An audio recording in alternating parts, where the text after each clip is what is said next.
찬송가 531장 찬양 드리겠습니다. 531장입니다.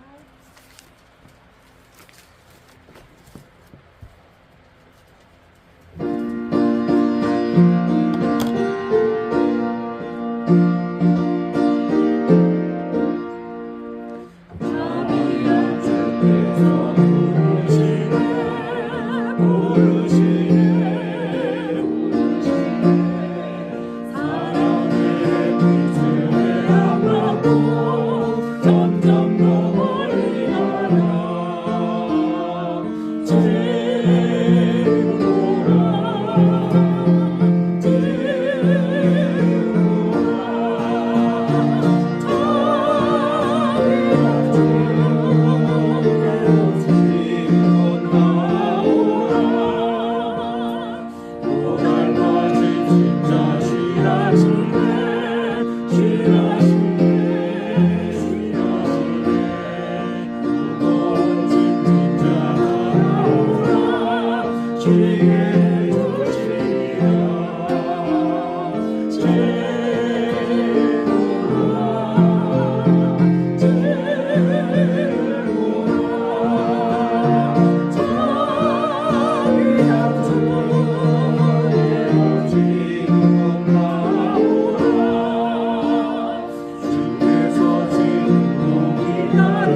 샬롬 샬롬. 지난 한 주 동안 평안하셨습니까? 오늘은 2024년 7월 14일 주일입니다. 다 일어나셔서 찬송 15장으로 하나님께 나아가겠습니다.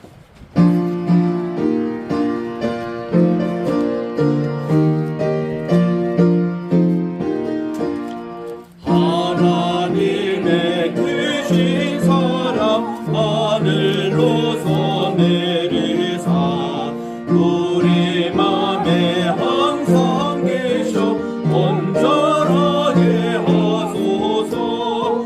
우리 주는 자비하사 사랑 무한하시니 두려워서 떠는 자를 구원하여 주소서. 걱정 근심 많은 자를 성신 강화하시며 복과 은혜 사랑받아 평안하게 하소서. 정과 낮은 되신 주님 항상 인도하셔서 마귀 유혹받는 것을 속히 끊게 하소서. 전능하신 대보제여 주의 능력 주시고 우리 맘에 임하셔서 떠나가지 마소서. 주께 영광 항상 돌려 천사처럼 섬기며 주의 사랑 영영토록 찬송하게 하소서. 우리들이 거듭나서 의미 없게 하시고 주의 크신 구원받아 온전하게 하소서. 영광에서 영광으로 천국까지 이르러 크신 사랑 감격하여 경배하게 하소서. 아멘.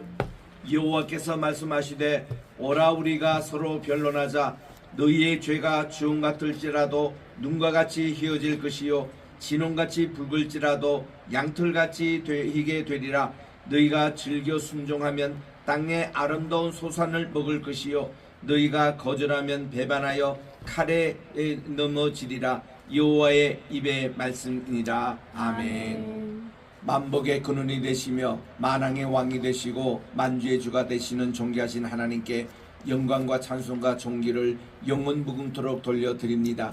거룩하고 복된 이 시간 주님 앞에 예배하러 나와사오니 저희들이 온 마음과 정성과 힘을 다하여 주님을 사랑하는 마음으로 이 시간에 주님께 경배드리게 도와주시옵시고 성부 성자 성신 삼일체 하나님께서 이 자리에 강림하셔서 저희들에게 하나는 은혜와 축복 내려 주시옵기만을 예수님의 이름으로 기원드리옵나이다. 아멘. 주보에 있는 공동 참회 기도 함께 주님께 드리겠습니다. 시작. 거룩하신 하나님 아버지, 장마 기간 동안 폭우와 산사태로 희생당한 국민들과 그 유가족들을 위로해 주옵소서. 지난 한 주 동안 지은 죄들인 불의, 불효, 미움, 시기, 살인, 분쟁, 욕망, 거짓, 탐욕, 비방, 비평, 교만, 불순종, 불평, 무자비 등 저희들의 모든 잘못과 허물을 용서해 주소서. 저희들이 주님의 보혈과 권능을 믿고 삶을 바꾸어 주님 안에서 새롭게 살게 하소서. 예배가 진실로 회복되는 삶이 되게 하소서. 진리의 영으로 충만하게 하소서. 오직 주님만 바라보며 모든 유혹에 빠지지 말고 악으로부터 구하소서. 무더위 가운데서 말씀과 기도와 찬양으로 주님께 영광 돌리는 예배를 드리게 하소서. 귀하신 예수님의 이름으로 기도드립니다. 아멘. 하나님은 미쁘고 의로사 우리의 모든 고백한 죄를 예수님의 보혈의 능력으로 다 용서하여 주실 것을 믿습니다. 이제 우리 교독문 106번 감사절 2번에 대한 교독을 다 찾으셔서 교독하겠습니다. 106번입니다.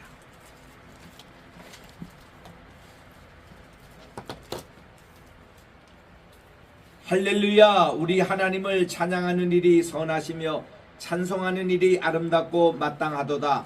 여호와께서 예루살렘을 세우시며 이스라엘의 흩어진 자들을 모으시며 상심 많은 자를 고치시며 그들의 상처를 싸매는도다. 그가 죄를 주시고 그것들을 다 이름대로 부르십니다. 우리 주님은 위대하시며 능력이 많으시며 그분의 지혜가 무궁하시도다. 여호와께서 겸손한 자들을 붙드시고 악인들은 땅에 엎드려 기르시는도다. 감사함으로 여호와께 노래하며 수금으로 하나님께 찬양할지어다. 그가 구름으로 하늘을 덮으시며 땅을 위하여 비를 준비하시며 산에 풀이 자라게 하시며 들짐승과 우는 까마귀 새끼에게 먹을 것을 주시는도다. 여호와는 말에 힘이 세다 하여 기뻐하지 아니하시며 사람의 다리가 없애다 하여 기뻐하지 아니하시고 여호와는 자기를 경외하는 자들과 그의 인자하심을 보내는 자를 기뻐하시는도다. 아멘. 사장 찬송입니다.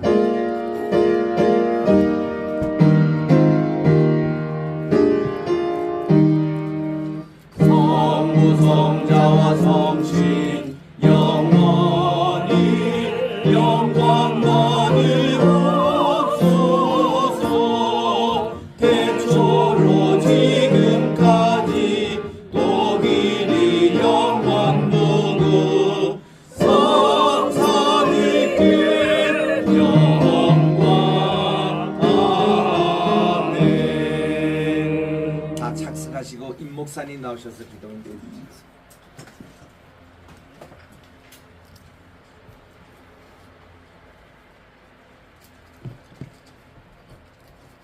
생명의 원천이시고 은혜 베푸시기를 기다리시며 긍휼히 여기시고자 일어서시는 주님을 사모하며 경배와 찬양과 존귀와 영광을 올려드립니다. 아멘.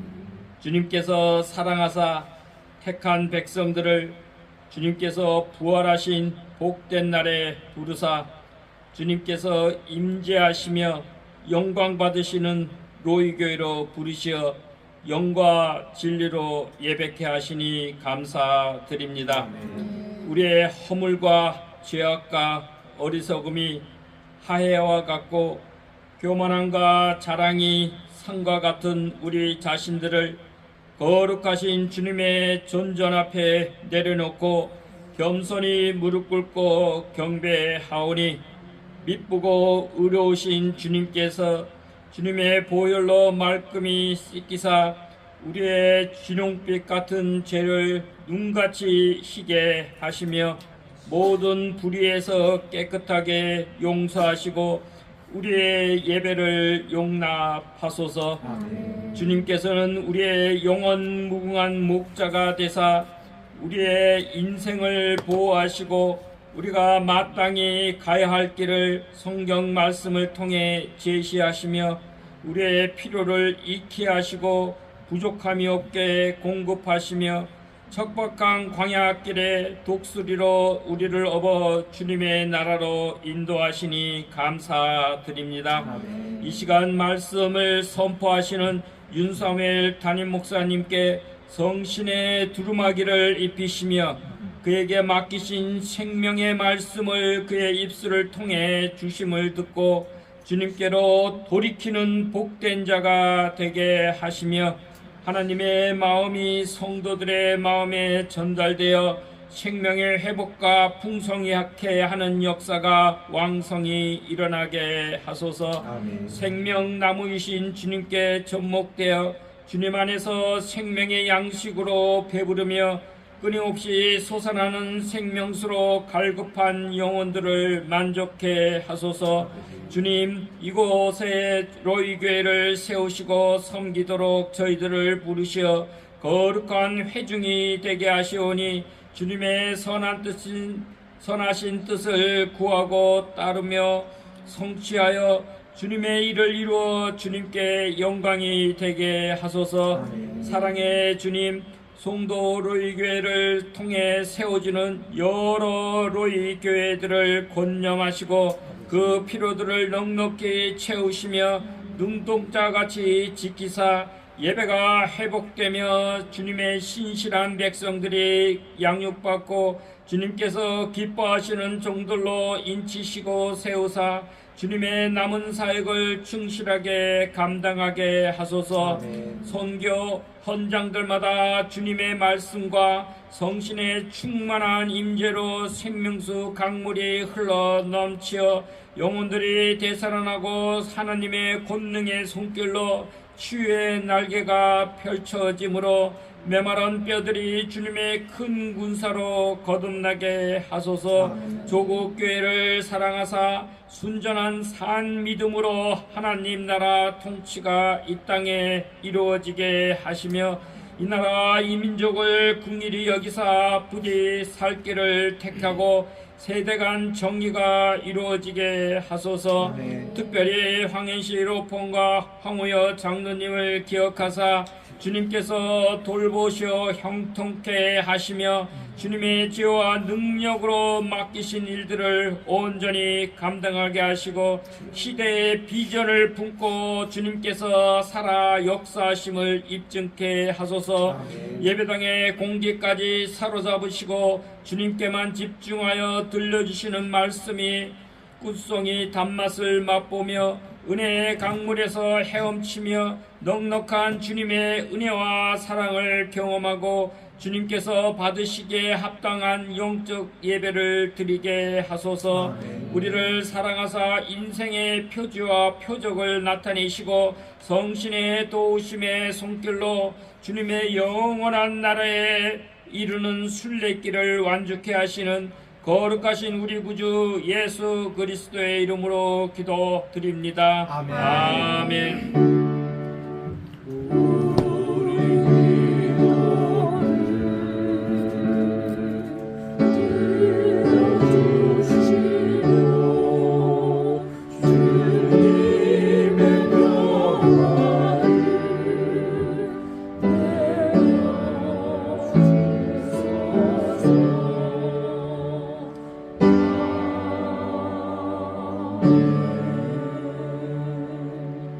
오늘 우리가 스가랴서 1장 1절부터 3절까지 합독하겠는데 구약의 1314쪽에 있습니다. 1314쪽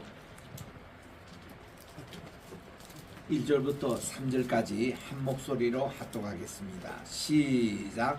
다리오 왕 제2년에 제8째 달에 여호와의 말씀이 이도의 손자 베라가의 아들 선지자 스가랴에 임하니라. 이르시되 여호와가 너희의 조상들에게 심히 진노하였느니라. 그러므로 너는 그들에게 말하기를 만군의 여호와께서 이처럼 이르시되 너희는 내게로 돌아오라. 만군의 여호와의 말이니라. 그리하면 내가 너희에게로 돌아가리라. 만군의 여호와의 말이니라. 아멘. 찬양 읽겠습니다.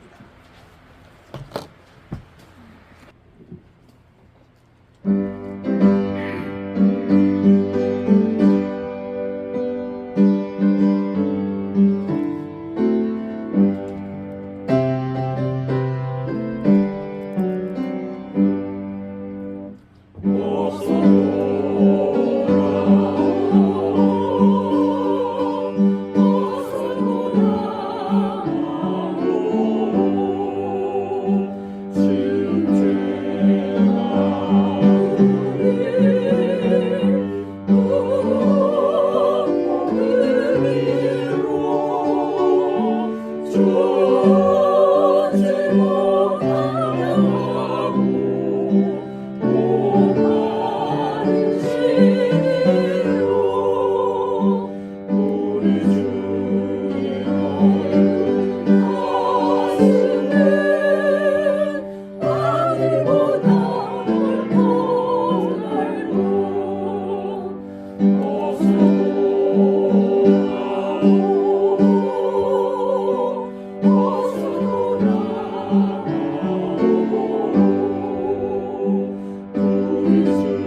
아멘. 찬양 감사드립니다. 기도하겠습니다.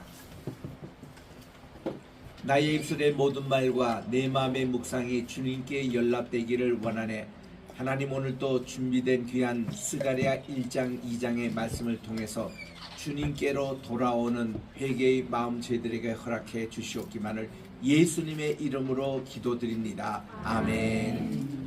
할렐루야. 아멘. 우리는 지금 구약 성경 우리 거꾸로 순서로 이렇게 지난 가운데 지난 주일날 우리 말라기서 3장 4장을 했고, 오늘은 이제 스가랴, 구약에서는 38번째 책이면서 소선지서 11번째 책이 되는 우리 스가랴서를 우리 살펴보도록 하겠습니다. 스가랴는 1장 1절에 나오는 대로 그의 할아버지 이또가 선지자였습니다. 그런데 우리 성경 개역 성경에는 요 말이 나오지 않아요. 여호와의 말씀이 그냥 이또의 손자로 이렇게 나오는데, 선지자 혹은 대언자 이또의 손자라고 원문에 그렇게 나옵니다. 그럼 요거를 번역을 해줘야 되는데 이게 나오지 않아서 우리 한국말 성경 보는 분들은 이분이 선지자의 손자인 것을 잘 모릅니다. 왜 이게 중요하냐면은 왕은 이렇게 세습대가 돼가지고 이렇게 좀 내려오잖아요. 참 이렇게 한데 선지자가 이렇게 아버지도 선지자요 아들도 선지자의 경우는 그렇게 많지 않습니다. 아모스가 그랬잖아요. 아모스 7장에 보니까 자기가 저 남쪽에서 올라온 선지자 출신인데 거기에 이제 자기를 방해하고 있던 이런 이 선지자들이 거짓 선지자죠. 아주 아모스에게 욕하면서 당신 그런 말 하려면은 이 나라에 있지 말고 당신 나라로 가라고, 왜 당신이 길갈로 오고 베들로 오고 해서 뭐 하나님께로 돌아오라 회개 운동하고 난리냐고 이렇게 막 야단쳤습니다. 그때에 이 아모스가 이런 말을 합니다.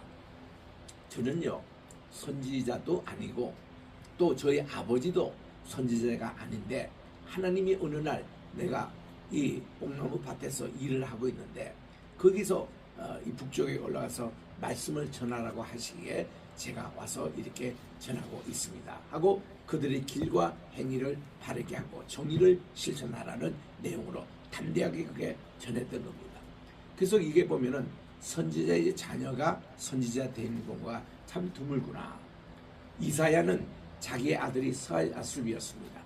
스알야숲이 공식적으로 선지자 일을 한 적은 없습니다. 그러나 그는 자기 아들을 데리고 대언의 활동을 한 것은 사실입니다. 근데 이 스가랴는 자기 할아버지가 선지자였다는 것입니다. 그 선지자의 손자가 되는 스가랴, 아주 권위가 있어요. 참 이런 경우는 그렇게 드문 경우인데 이런 내용입니다.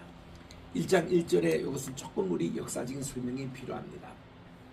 왜냐하면 이 포로 이후에 어떤 일이 이스라엘에 벌어졌냐에 대해서 이제 그들이 귀환을 387년에 하고 그리고 이제 400년까지 말라기까지 그 일어났던 일들에 대해서 이 정리가 잘 되지 않기 때문에 우리들이 신학 공부할 1970년대만 해도 연도에 대해서 확실하게 우리가 공부를 잘 못했어요. 항상 헷갈리는 게 학계, 스가랴, 또 이제 그 뭡니까 에스라, 느헤미야 이런 쪽을 읽으면은 이 연도가 막 혼돈돼요. 이유는 뭡니까? 에스라도 그렇고 느헤미야도 그렇고 연대 순으로 이게 기록된 게 아니라 좀 뒤죽박죽 돼 있는 겁니다. 그래서 얼른 생각하면 그들이 귀환할 때 그때 인물이 수르바벨 총독이었고 여호수아 대제사장인데 마침 에스라, 느헤미야처럼 착각하는 경우도 있고 그렇게 착각해서 설교하는 분들도 있어요. 얼마 전에 여기 토요 예배 오셔서 하신 분들도 이렇게 연대가 뒤죽박죽입니다. 그 유명한 총신대 나오시는데 총신대 나온 분들도 옛날에 우리처럼 이렇게 연대가 정확하게 이렇게 기록이 안 되다 보니까 지금도 이렇게 혼돈하고 있는 분들이 많고 성도님들은 더하지요. 목사님들이 막 헷갈리고 있는데 그래서 저는 제가 이 부분을 박사 논문을 썼기 때문에 미국에 가서 집중적으로 이것을 공부를 했어요. 그래서 내가 한국에 군대 와서 제발 이제는 우리 한국 신학께서 이거 연대 이거 헷갈리지 말고 제대로 좀 하시라고 캠페인 형식으로 한 20년 동안 이렇게 하니 지금 많이 효과가 있습니다. 이번에도 제가 설교를 준비하면서 일부러 그 부분을 자세하게 소개를 한 것은 우리 많은 목회자들도 지금 이거를 보고 계시기 때문에 이런 내용들에 대해서 우리가 좀 정리를 해 주십사 하고 그렇게 된 거거든요. 자, 어지간 잠깐 제가 소개를 하면 이렇게 됩니다.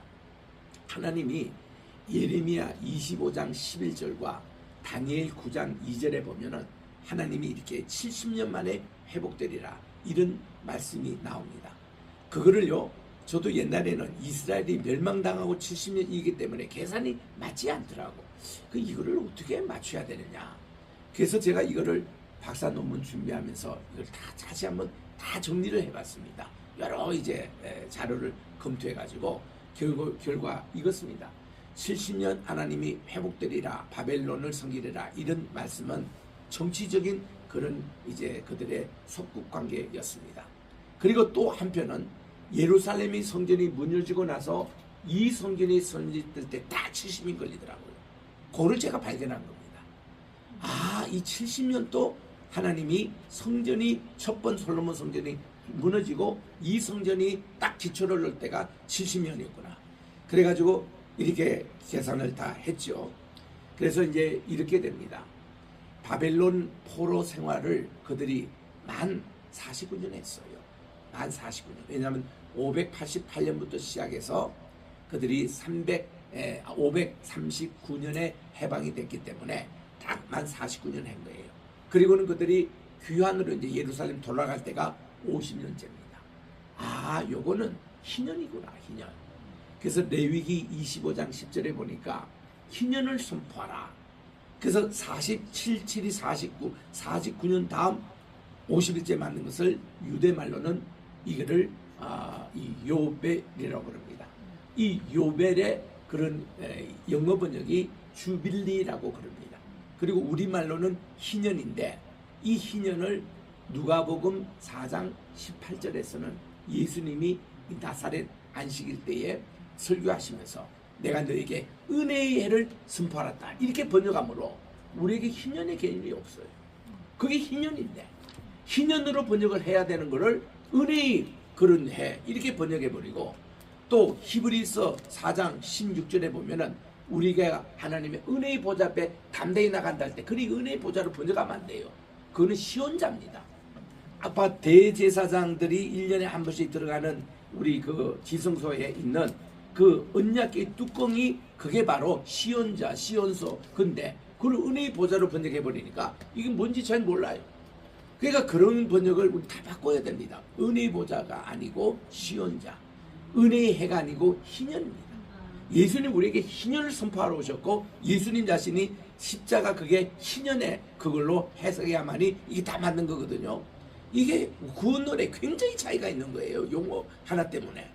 그래서 우리 한국의 성경 번역가나 신학자들이 제발 좀 이거 신경을 써서 좀 이거 잘못된 것도 빨리 고쳐야 되잖아요. 근데 안 고치고 있어요 아직도.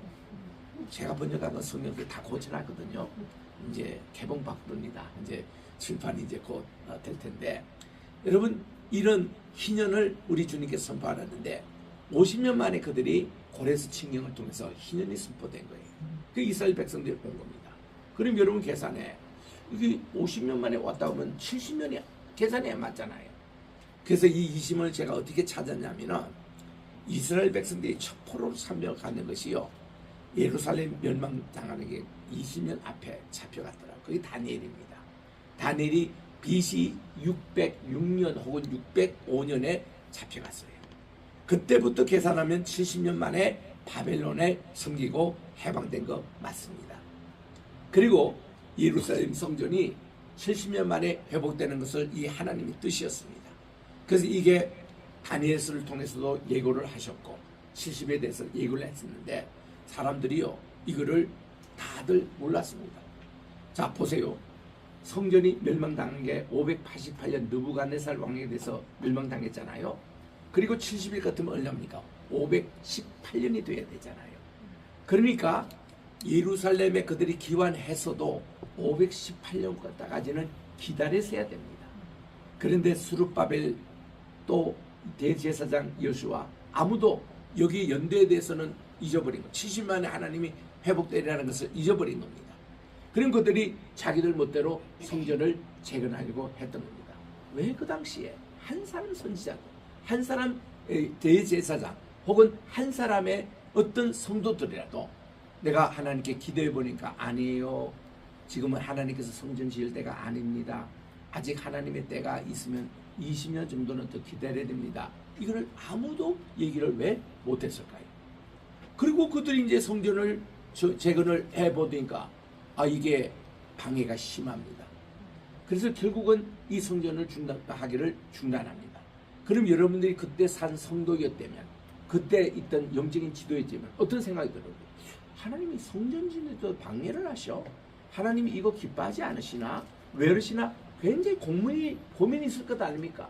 그게 1년 지납니다. 10년 지납니다. 거의 20년대 옵니다. 그런데 하나님이 딱 스가랴를 이 시간에 지금 이 페르시아의 제국에는 캄비시스 2세도 죽고 지금 다리오 2세가 이제 등장해가 2년째 되던 해에 그때 8월 달에 하나님이 이렇게 계시가 임하는데 스가랴에게 성전을 다시 지으라고 메시지가 들려오는 겁니다.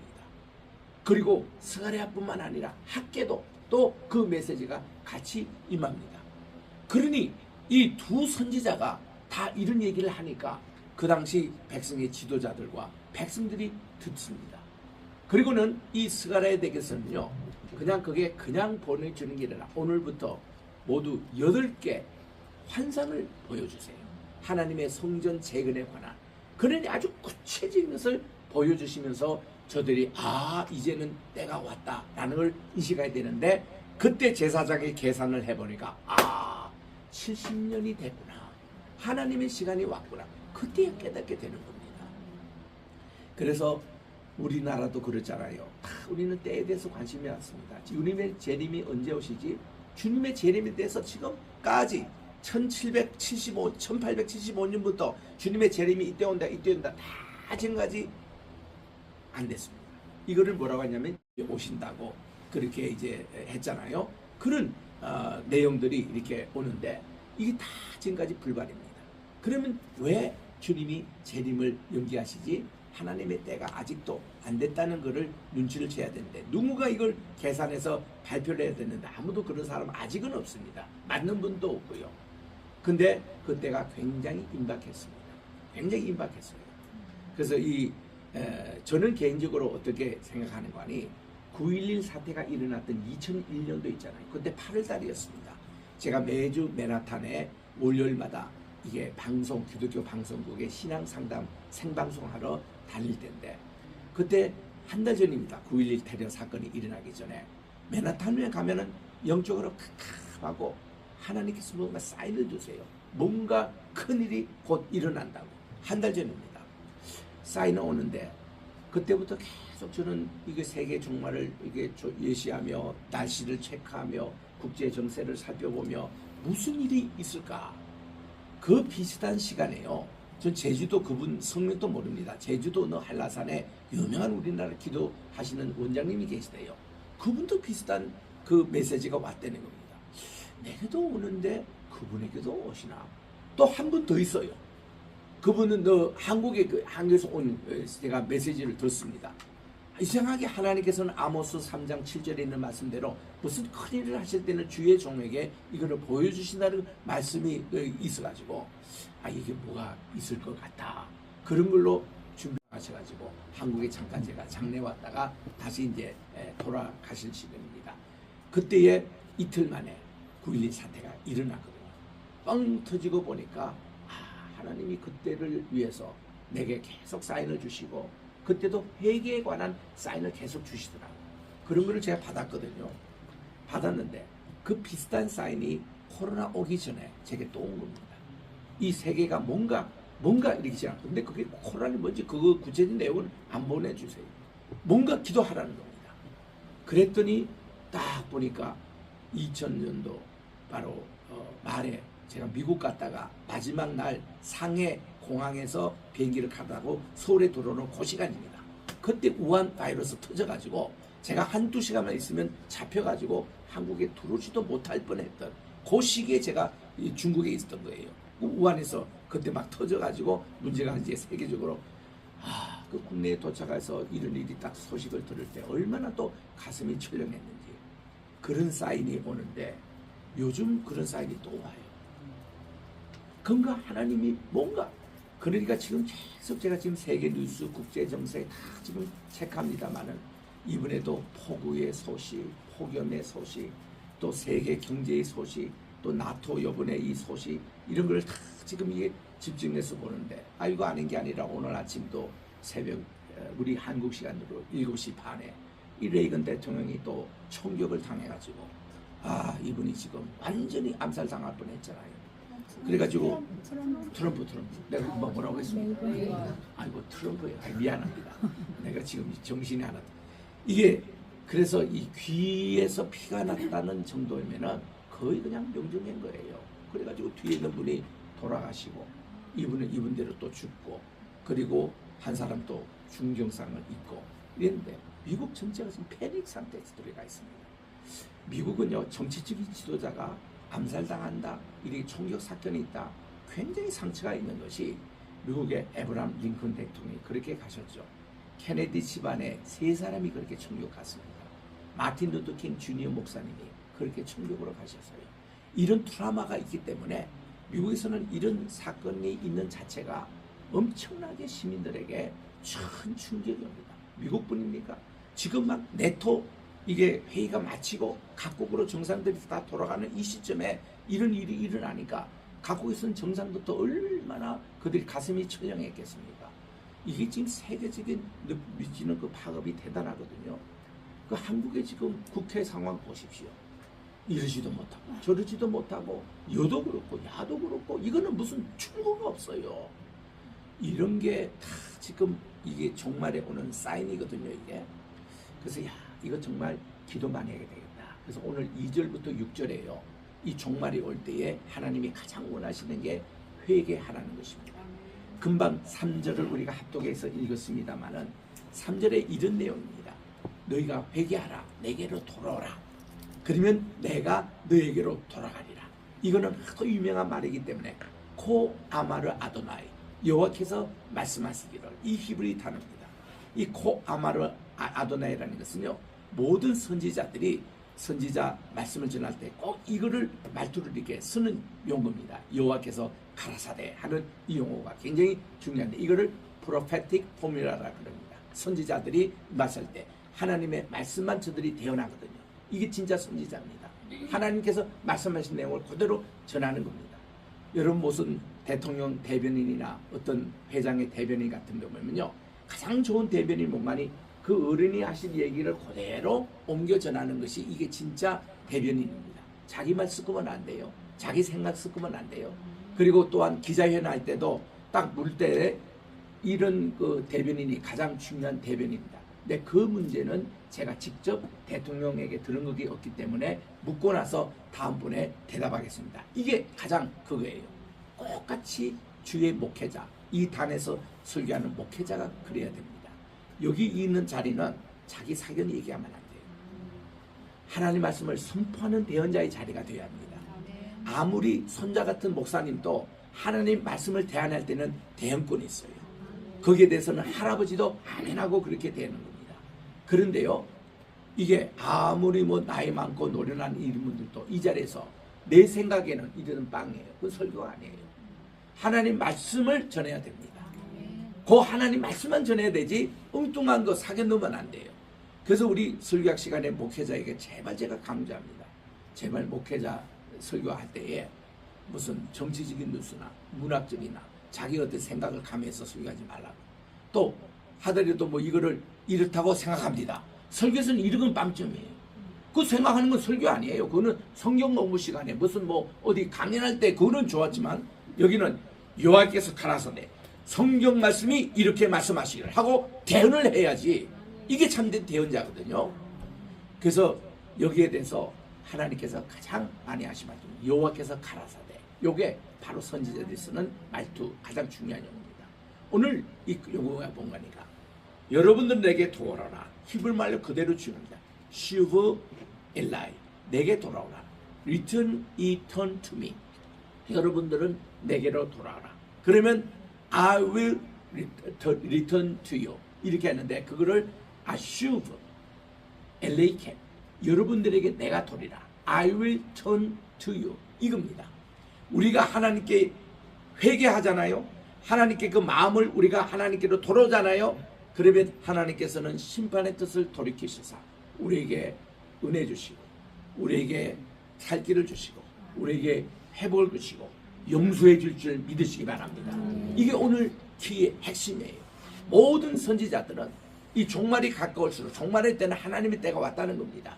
이럴수록 우리들은 하나님께 그 마음에 돌아가야 하나님이 우리에게 돌아오리라. 이 말씀이었고 4절, 5절, 6절에 보니까 너희 조상들은 이렇게 회개하지 않았다는 겁니다. 회개하지 않는 그걸로 이 세상에 어떤 전염병도 또 재앙도 내리고 또 전쟁도 내리고 너희들이 바벨론 포로까지 끌려가지고 그 고생을 했고 그 모든 그 레슨 이거 역사적인 교훈을 받아서 우리는 반드시 하나님께로 돌아오는 것이 하나님의 뜻이라고 너희의 이 스가랴가 하나님의 말씀한데 그것부터 들려주는 겁니다. 이 말은 뭔가 하니 하나님의 성전을 짓는 자, 하나님의 성전을 회복하는 자, 모든 자에게요 항상 회개부터 하고 우리를 깨끗하게 할 때 그 다음 하나님께서 성전을 짓도록 우리를 사용해 주신다는 것 잊지 마시기 바랍니다. 지금 우리 로이교회가 뭐 100개 나라에 100개 교회를 짓고 뭐하고 솔직히 말하면 금방진 표현입니다. 자기 교회 또 없으면서 무슨 뭐 100개 나라 남들이 들기에는 그렇게 들립니다. 근데 여러분 자신은요 이걸 꼭 생각하셔야 됩니다. 100개 나라의 교회를 짓는다는 것이 누가 교회를 짓습니까? 하나님께서 하나님께 철저히 회개하고 하나님께 정결을 된 자, 깨끗한 자가 하나님께서 이 교회를 지으라고 하나님 명령하시거든요. 우리에게는 철저하게 하나님께 회개하고 하나님께 정결된 몸으로 하나님이 언제든지 사용할 수 있도록 해서 그제서야 하나님이 너 미얀마의 교회를 지어, 너 케냐의 교회를 지어 이렇게 하나님이 허락하신다는 거예요. 지금 우리 로이교회 이름만 해도 지금 얼마나 지금 세계적으로 퍼지고 있습니까? 이거는요 그냥 보통 일이 하나님이 하시는 일이에요. 우리 교회 로이교회라는 이름을 제일 먼저 케냐에 있는 축구부가 로이 축구부라고 이렇게 쓰더라고요. 그 다음은 저기 브라질에 있는 임 목사님도 우리 교회로 로이교회로 할까요? 질문이 왔어요. 또한 캐나다에 있는 우리 손주 목사님 캐나다에 있는 로이교회로 아예 이름을 정했습니다. 작년에. 그리고 또한 우리 임 목사님이 계시지만 우리 홍콩에 했을 때에 거기에 하나 넘으면 중국인데 거기 이제 제자분이 자기 가정에 지금 8가정이 모이는데 교회를 지금 이제 그 자체를 한다는 거예요. 그 이름을 로이교회로 이름을 세우고 우리가 언제 한번 가겠다고 얘기를 했습니다. 또 그러더니 지금 이 미얀마에 지금 로이교회가 지금 건축되고 있습니다. 지금 이번 7월 말로 다 된대요. 그리고 8월달에는 마룻바다 놓고 또 거기에 우리 강대사 놓고 한데 교인이 지금 30명인데 30명 의자부터 놓겠다는 겁니다. 나는 한 50개 더 놔도 되는데 저 건평이 35평이니까 한 70까지 의자 놓겠더라고요. 직접 이제 가봤어요. 이제 우리가 알겠지만 그 필요하면 의자도 놓으라고 우리 건축원금 좀 더 드리고 오면 되니까 그래서 지금 교회당을 지으면서 8월 20일 날 그때 우리 봉헌 예배를 드리겠다는 겁니다. 얼마나 감사해요. 우리 이재춘 권사님의 참 희생이 또 이렇게 열매가 또 나오는 거 보니 얼마나 감사합니다. 또 스리랑카에서도 우리가 지어달라, 말레이 교회에서도 또 지어달라. 지금 여러 각지에서 하는 것이 그냥 되는 게 아니라 이 말이에요. 하나님 우리를 지금 이 시대에 사용하고 계신다는 겁니다. 우리가 철저하게 더 하나님께 겸손하고 더 하나님께 회개하고 우리를 정결할 때 우리 주님이 보내준 곳에 우리들이 가겠습니다. 이런 마음으로 지금 이렇게 나가는 거예요. 오늘 이 말씀을 듣는 여러분들 교회 다 마찬가지입니다. 우리가 교회가 작다고 교회 건축 안 한다, 그 말이 아니더라고요. 하나님은 어떻게든지 사용해 주시더라고요. 그래서 여기 지금 스가랴에 주신 말씀이 너희들은 내게 돌아오라, 그럼 내가 너에게 돌아가리라 하면서 시작한 것이 하나님이 8개 환상을 쫙 한날에 보여주십니다. 하나님이 첫 번 스가랴에게 임하고 나서 석 달 반이 흘렀습니다. 그러니까 오늘 7절 말씀해 보니까 이제 그 다리오왕 2년 11월 24일에 하나님의 환상이 보이는데, 저는 이 환상이 오늘 보이고 내일 보이고 또 은근 본 줄 알았어요. 근데 주석을 살펴보고 연구를 해보니까 이 환상이 한날 1시에 8개 환상이 다 보인 겁니다. 이 6장까지 여겨지는 거예요. 근데 환상 하나하나가 다 의미가 있습니다. 첫 번째 환상이 말이죠, 화석류 나무에 아주 홍마가 나타난 거예요. 그리고 홍마를 탄 하나의 어떤 천사 같은 분을 하나님이 딱 보여주십니다. 이게 무엇입니까? 그랬더니 하나님의 회복의 역사라고 그럽니다. 그래서 저는 이 화석류에서 이거를 원어에도 찾아보니까 학명이 멀털 트리라고 나와요. 그러니까 우리 라틴어로 나오니까 멀투스, 이 학명을 살펴보니까 성경에 보니 이사야서도 나와요. 이사야서에 보니까 하나님이 회복된다라는 상징적인 나무로 심는 것이 화석류, 이 나무라는 것입니다. 그래서 이 화석류가 우리나라에도 이거 있는가? 이거 보니까 우리나라에 무슨 다른 이름으로 나와 있어요. 나는 처음 들어보는 얘기인데. 근데 나중에 보니까 우리나라에 은매화라는 그거 있답니다. 은매화가 보면 향신료입니다. 이게 방부제 역할을 해요. 또 이것이 이 뭡니까? 치료 우리 받을 때, 우리 수술 받을 때에 우리가 이렇게 완충하는 그런 이제 그 어떤 진통을 완화하는 그런 재료입니다. 또 이것이 말이죠, 이 향신료가 그 지중해 변에 참 많이 자라고 있는 것인데 하얀 꽃을 가지고 있는 그런 은내와 우리 말로, 그런데 이것이 회복을 위해서 삭트는 상징적인 꽃이라고 그래요.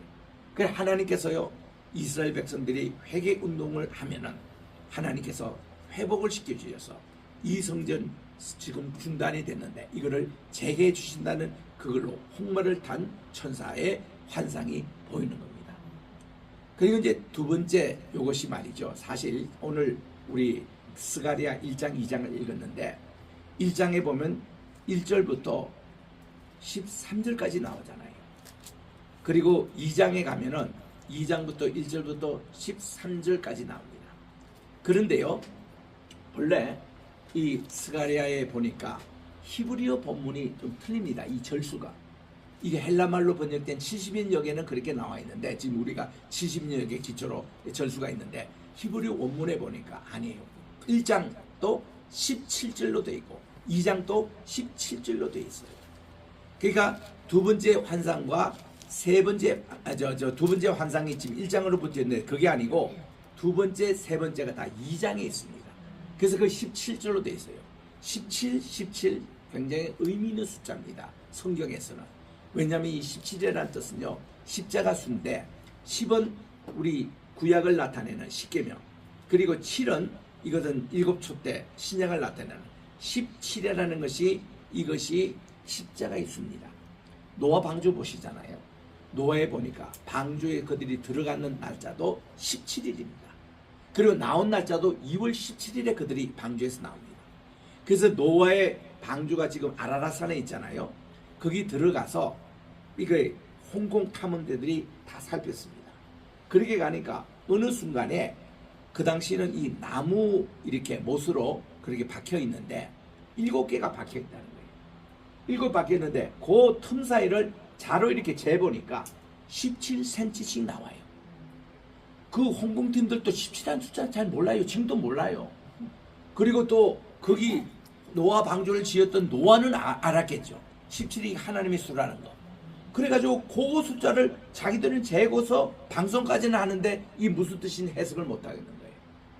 그 요즘날 내가 홍콩에 가서 그 관장에게 그 17이라는 것을 내가 얘기를 했습니다. 그랬더니 어이구 그분이 그런 뜻이냐고.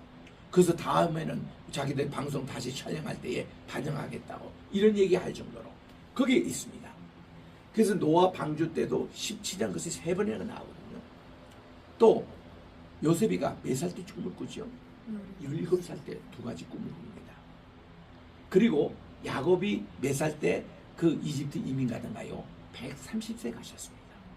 130세 가셔서 자기 어릴 때 야곱하고 17세 살다가 요셉이가 그저 종으로 팔려가지고 그 다음 죽은 줄 알았는데 그의 마지막 총리 대신 화려한 승리를 보고 그가 130에 갔다가 147세까지 살다가 돌아가셨어요. 몇 년? 17년. 여러분 이거 이상하지 않습니까? 또 예수님이 베드로에게 153마리 고기를 잡아오라고 했습니다. 1, 5, 3이 보니까 17 곱하기 9예요. 다시 말하면 17 곱하기 3 곱하기 3이 153이에요. 그리고 153도 1 더하기 5 더하기 3 이게 수리학에서 계산하는 방법인데 9입니다. 이런 것이요 전부 다가 무슨 뜻이냐면은 이게 153이라는 이 뜻이 하나님의 수라는 뜻이에요. 너는 이제 세상의 세속일 다시 고기 잡는 일 가지 말고 사람을 고기로 남는 것으로 153국에 가서 복음을 전하라. 적어도 너는 153의 그 영혼을 구현하는데 그렇게 너가 사용하라. 우리 주님의 파송할 때도 153 150 이게 다 17과 연관되는 그 숫자 이기더라고요. 그래서 우리 하나님께서 이렇게 화승리로 홍마로 있는 사람을 보이시고 1장 스가랴 1장도 17절 2장도 17절입니다. 이 히브리 성경으로 다시 돌아가는 게 좋습니다. 17, 17이에요. 메시지가 있습니다. 하나님의 두 번째 하나님의 환상의 공간이 내 뿔이 나타나요. 그리고 또 내 대장장이가 나타납니다. 내 뿔이라는 것은 하나님을 대적하는 세력을 말합니다. 바벨론과 아시리아와 또 저기 페르시아까지 연결되는 이런 나라들 그리고 그리스 로마까지 연결되는 이런 네 나라의 거대한 것을 뿔로 이렇게 나타나요. 다니엘서에 나옵니다. 그런데 내 대장장이라는 공간이 여러분 아시잖아요. 이 대장장이는 노아 방주 때도 대장장이가 사용됐습니다. 배를 건축하는 데 쓰는 분들 대장장이에요. 하나님의 성막을 건축하는 데도 대장장이가 사용됩니다. 다 이런 분들 또 우리 성경을 지금 건축하는데 지금 우리 보니까 이제는 지붕 다 올라가고 벽 다 올라가서 이제는 뼈대를 이렇게 하는데 그게 다 지금 벽돌을 샀잖아요. 이런 분들이 다 대장장이에요. 이런 분들이 나타나는 것은 뭔가니 4개 뿔이 나타나는 방해꾼이 이 성전을 안데 항상 있는데 하나님은 4 대장장이로 이들을 다 분쇄할 것이다. 걱정하지 마라 이거예요. 하나님이 이를 행하는 거니까. 그렇게 말씀하는 겁니다. 그리고 세 번째 환상이 청량줄을 잡은 자의 모습이 보입니다. 청량줄. 여러분 저 어릴 때 기억나신지 모르겠습니다만 청량줄을 잡고 나타나면요. 여기에 뭔가 이렇게 이 동네에 길이 나거나 건물이 세워지거나 그런 겁니다. 청량사들이 말이죠. 청량줄을 가지고 와가지고 재면서 다 하는 거예요. 이전에 우리나라의 경부 고속도로 닦을 때 보니까 그렇게 하더라고요. 청량사들이 와가지고 다 재면서 여기는 터널을 뚫고 여기는 교량을 놓고 여기 굽어진 것은 똑바로 이렇게 하고 이렇게 청량사들이 청량줄을 가지고 해요. 또 건축하는 사람 우리 교회도 건축하는 분들 보니까 다 청량줄로 딱 해가 벽돌 포로코를 탁 천으로 이렇게 할 때 줄을 탁 끊고 대패할 때도 목수들이 말이죠. 탁 이거 줄 가지고 목줄로 가지고 탁 튕겨 가지고 그걸 가지고 이렇게 톱질하고 또 그 망치질하고 다 그래서 세우는 게 청량줄이라는 게 이게 참 중요하거든요. 우리 하나님의 성전을 다 지고 나서 또 에스겔 제3성전을 이렇게 보여주시는데 그게 보니까 여호와 삼마의 성전입니다. 거기도 보면 청량줄을 가진 자들이 다 이걸 잽니다. 길이와 넓이와 높이를 다 재요. 청량주를 가지고 있는 것이 건축의 구체적인 그런 이제 하는 사람을 얘기하는 겁니다. 청량주를 가지고 있는 그 청량주를 말이죠. 이게 하나의 심판의 도구로도 사용합니다. 이게 청량이 뭔가니 우리의 길고 늙고 이게 다 재는 것 같이 우리들도 하나님의 심판됐을 때는 우리의 행위와 우리의 말과 우리의 모든 지금 하고 있는 모든 일에 대해서 하나님이 청량줄로 재듯이 우리를 심판할 때 그 도구 그런 것도 또 사용되거든요. 하여튼 이 청량줄을 나타난 이분 자신이 회복을 뜻하는 그런 내용이 그럽니다. 성경에서 이 청량줄 하면은 회복을 상징하는 그게 화석류 나무도 그렇고 또 여기 있는 네 대장장의 모습도 그렇고 지금 나타나는 이제 청량줄의 모습 그리고 또 중요한 것이 다음 주에 우리 볼 3장 4장에 계속 나옵니다. 그 중에서 우리가 6번째가요 환상에 보면은 대제사장이 아주 흰옷을 입고 있는 모습이 나타나요. 이게 이제 그 주변은 검습니다. 근데 흰 세마포를 입고 온 그것이 나타나는데 주님 이게 뭡니까 했더니 이거는 하나님의 그 메노라 사이에 옆에 있는데 두 감람나무가 직접 이 기름을 여기에 이제 붓는 두 증인으로 이렇게 나와요. 그 두 감람나무 뭐냐? 이것 때문에 한국교회는요 박태선 씨라는 정신병자가 있어가지고 지가 여기 감람나무래. 그래서 이 감나무로 우리 한국은요 뭐를 이렇게 합니다. 이단이라고 취급하는 큰 나라가 됐습니다.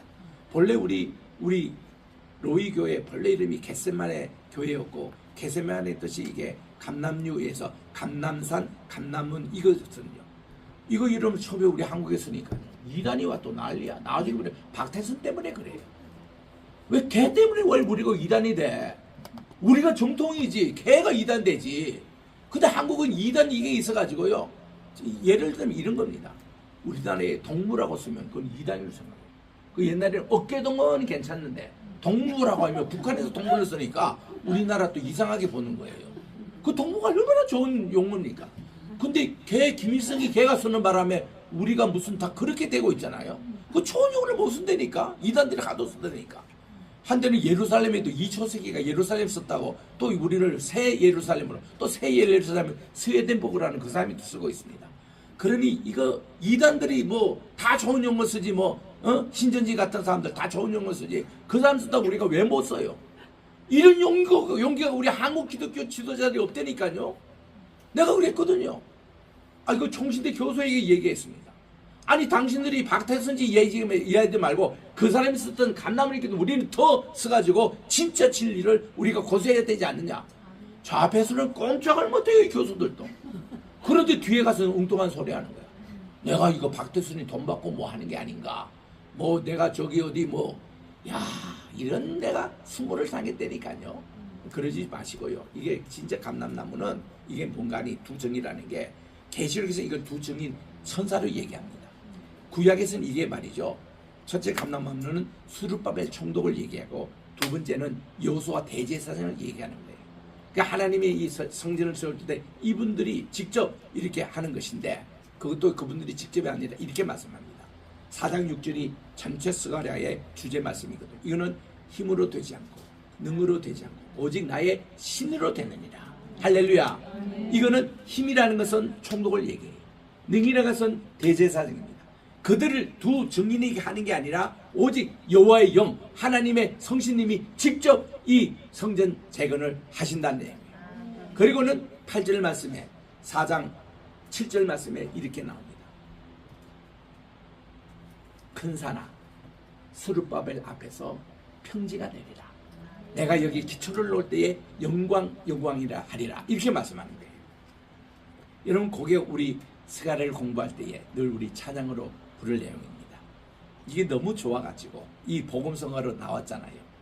제가 저기 JSTV라고 우리 부산에서 복음 방송할 때에 이 방송은 우리나라 CTS, CBS를 만들어냈던 그 LA에서 시작된 35년 전에 시작된 방송입니다. 그게 한국에 와서 부산에서 한참 방영할 때에 이종문 목사님 수고로 제가 거기서 같이 10년 동안 도왔습니다. 미국에서 올 때마다 그 집회를 하고 그랬던 것인데 참 방송의 어려움이 많았습니다. 많을 때마다 우리 12시 정오, 항상 정오 그 시간에 모여서 기타를 가지고 이런 찬양을 불렀죠. 큰 산아 수르바벨 앞에서 병지가 되리라. 큰 산아 수르바벨 앞에서 병지가 되리라. 영광 영광 은총 은총 병지가 되리라. 이 찬송을 부르며 우리가 그때 얼마나 눈물도 많이 흘리고 통성기도하고 그랬던 찬양이거든요. 그 여러분들 같이 한번 불러봅시다. 아주 쉽잖아요. 큰 산아 수르바벨 앞에서 평지가 되. 시작. 큰 산아 수르바벨 앞에서 평지가 되리라. 큰 산아 수르바벨 앞에서 평지가 되리라. 영광 영광 은총 은총 평지가 되리라. 은총 은총 평지가 되리라. 이 찬양 여러분 올 때마다 이 찬송, 이거는 이제 가장 핵심이 이스라엘 백성들이 제2성전 지을 때에 어떤 어려움을 당하고 큰 산이 있더라도 하나님이 임하시니까 스룹바벨 앞에서 평지로 만들어 주시는 하나님의 회복의 역사. 여러분이 기도 제목 모든 거 다 마찬가지다. 큰 산이 지금 가로앞에 있어요. 그러나 하나님의 종들, 하나님께 회개하고 하나님께 깨끗함 쓰임을 받는 자에게는 이것이 평지가 되어서 하나님의 영광이 드러나고 하나님의 은총이 있는, 이게 진짜 우리의 찬양의 제목이더라고요. 그래서 우리 이 찬양은 우리 스가랴 공부할 때마다 우리가 부르겠습니다. 우리 100개 나라의 100개 선교할 때마다 얼마나 어려움이 많겠어요. 재정의 어려움, 또 방해꾼들이 있어서 이럴 때라도 우리는 수르바벨 앞에서 큰 산이 평지가 되는 역사가 일어나기를 주의 이름으로 축원합니다. 아멘.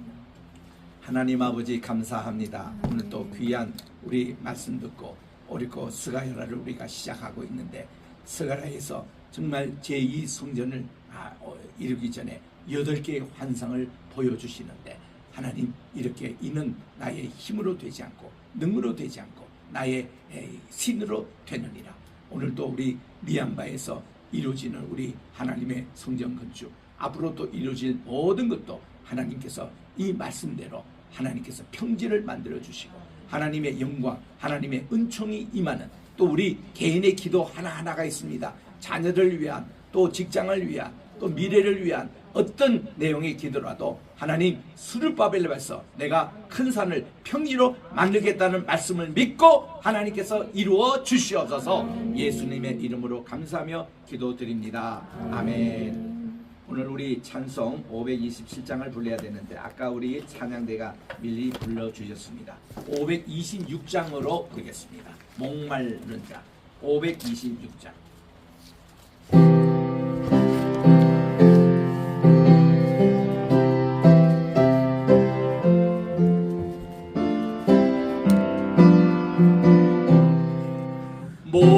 목마른 자들아 다 이리 오라.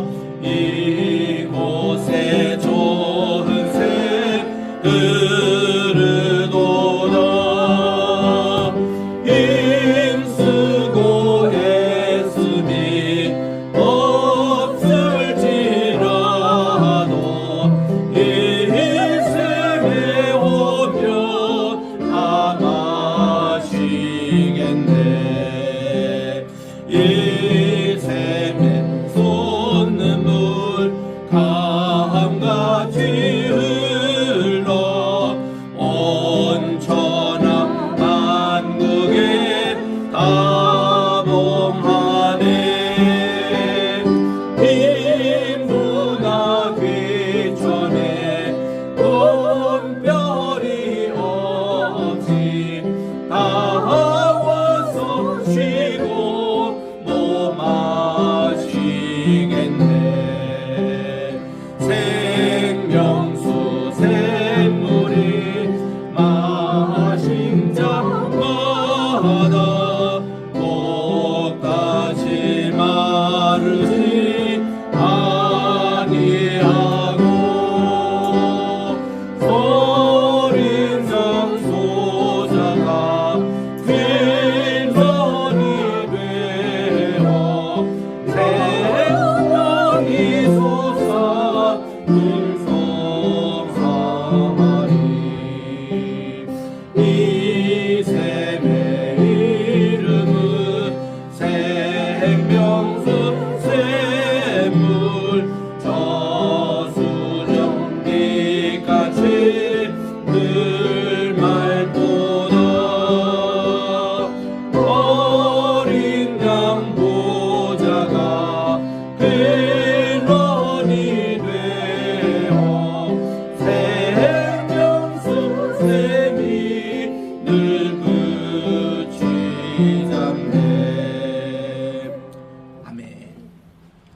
하나님 아버지 감사합니다. 오늘도 주님 앞에 나올 때에 빈손으로 나오지 않고 10의 1조 감사의 예물 또 건축헌금 이렇게 모든 모양을 주님께 오늘 또 드리사오니 이 예물을 받아주시고 하나님의 기뻐하는 일에 귀하게 쓰임받게 도와주시옵소서. 아멘. 임재천 목사님, 우리 목사님과 사모님 또 스페인 여행을 잘 마치고 주님 앞에 감사의 예물을 올렸습니다. 또 우리 이영선 목사님 네 분 오셔서 귀한 예물을 주님께 바칩니다. 우리 석옥희 또 성도님 또 이렇게 신학교 상담으로 오셔서 이렇게 또한 하나님께 예물을 바치며 이재천 권사님 또 우리 미얀마에 짓는 우리 로이교회를 위해서 또 이렇게 건축헌금을 주님께 올려드리오니 이 모든 예물 하나하나 주께서 받아 연락해 주시고 저들의 빈자리를 하나님이 풍성하게 채워주셔서 건강과 물질과 또 모든 하나님의 계획이 임하여 주시옵소서. 큰 산아 수르바벨 앞에서 평지가 되리라. 바로 큰 산아 우리 로이교회 앞에서 또 우리 한 분 한 분 정결하고 주님께 회개하며 준비된 우리 성도들 앞에서 평지가 되는 역사가 매일 일어나게 도와 주시옵소서. 예수님의 이름으로 감사하며 봉헌기도 드립니다. 아멘. 다 일어나셔서 1장 찬송으로 하나님께 봉헌합니다. 만복의 근원 하나님 온 백성 찬송 드리고 저 천사여 찬송하세 찬송 성공 성자 성신 아멘. 이제는 우리 주 예수 그리스도의 은혜와 하나님 아버지의 무궁하신 사랑하심과 보혜사 성신님의 기름 부음과 교제 교통의 역사가 큰 산이 평지가 되는 하나님의 영광과 은총이 임하는 우리 로이교회 위에 모든 우리 성도들의 삶 위에 이제로부터 영원토록 함께 계실지어다. 아멘.